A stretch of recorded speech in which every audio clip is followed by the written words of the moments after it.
Good morning and welcome to ASL's HR in 10. At 10. I'm Jason Perry And I'm Kimberly Bradshaw. and we're just going to keep you up to date on what's going on in the world of HR and employment law. So, Kimberly, I thought we might do something a bit different this week and try and veer away from COVID. It's I think that's a great idea, given that there are topics that aren't Well, COVID related. absolutely. Um, Given we appear to be on this lovely roadmap and heading into the new world of post-lockdown, I think redundancy is an interesting place to start because I kind of think there's a few employers out there who will now be saying, let's prepare. Now is the time to get our structure right, our staffing levels right. And based on my experience, there's going to be one or two there saying, oh, can we just get rid of Joe? He's a bit of a nuisance. Let's make him redundant. Yes, I mean, that's my experience too. So many people think that they can use redundancy as an opportunity to weed out the people that they don't like or don't perform well or whatever. And, it's an absolute minefield to Yes. go down that route, as we've seen with this recent court case, haven't we? Extremely dangerous, yes. The one that was in the news this week, and I mean, it brings out all sorts of secondary points when you see the potential discrimination issues. But it was quite a high level one, wasn't it, in the banking world? Yes, and as I understand it, there was a Muslim worker who won unfair dismissal on the basis that really they didn't like him very much. Yes.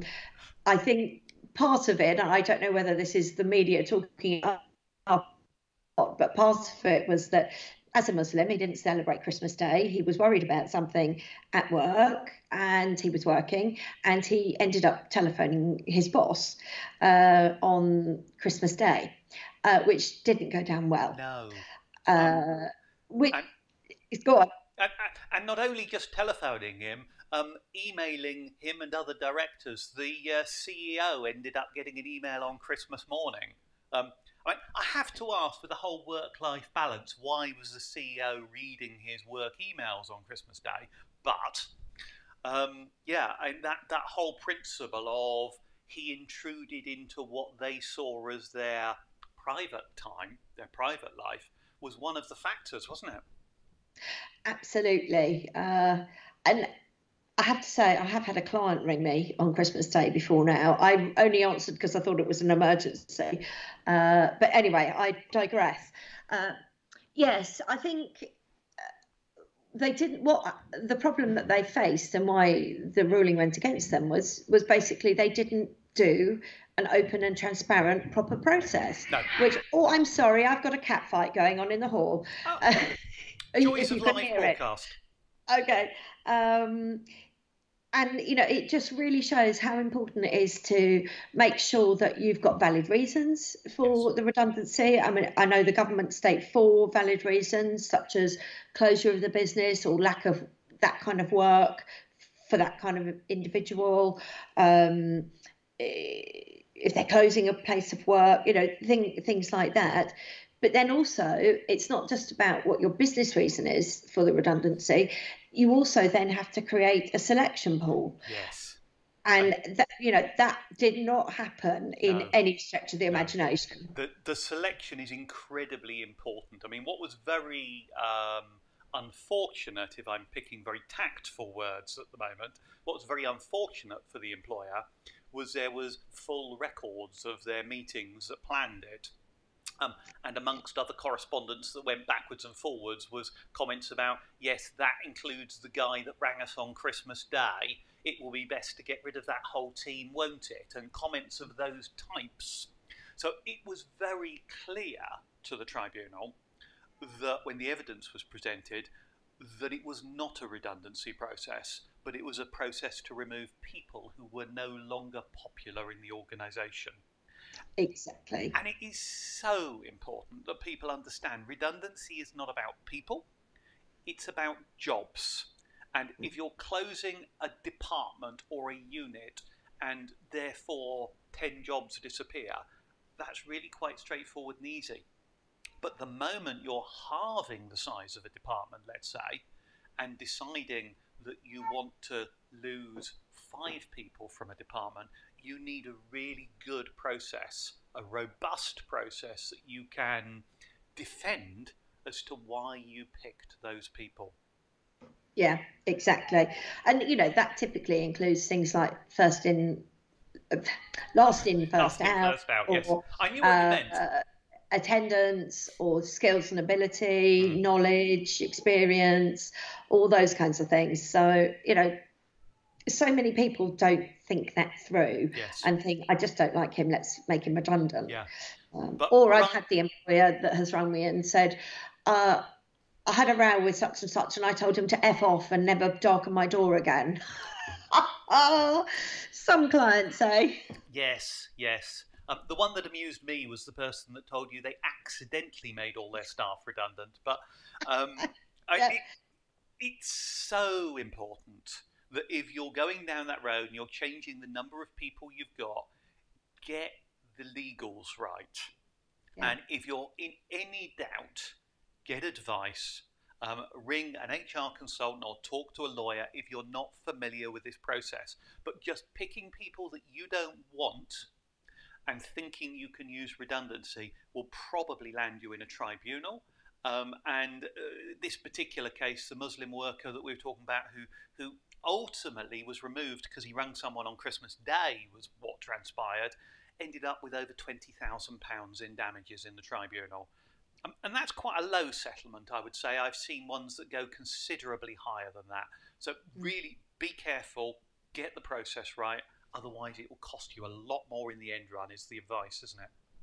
Yes, what you touched on briefly a minute ago, and we didn't really go into in more detail, was the potential discrimination aspect of that. That individual was working because Christmas Day is not a celebrated day for him, and that could have raised even more issues. Absolutely, yes. The comment that came back from the chief executive in that one was, you wouldn't like it very much if we'd rung you during Eid. How to win hearts and minds, eh? Yes. But as I say, I come back and wonder why they were reading work emails. But anyway, they were. Treat redundancy with great care is the advice. Yes, so, and in the example of my client that accidentally made all her staff redundant when she was only making a small change to terms and conditions, be very careful when you follow gov.uk. Yeah, I'm looking at the time and thinking I'd love to hear how somebody made all their staff accidentally redundant, and equally how that went down with the team. But I think that's one for another day, looking at the time. I don't think we've got time for that. No. One of the other things, and I am slightly conscious on time given this is HR in 10, and we've probably nearly talked for 10, but one of the other ones to watch really carefully, one of the worst redundancy stories I've been involved in with a former employer, was where the employer got the payroll calculation wrong. They looked at the length of service and didn't notice that he actually had resigned and had a couple of years not working for the organisation and then was rehired. So they paid his redundancy based on something like 25 years service when he only had 7 years service. Oh. And with the enhanced redundancy terms that organisation had, it did cost them a lot of money. And that was swept under the carpet, so no one noticed after it happened because no one wanted to admit to it. Getting the detail right is so important.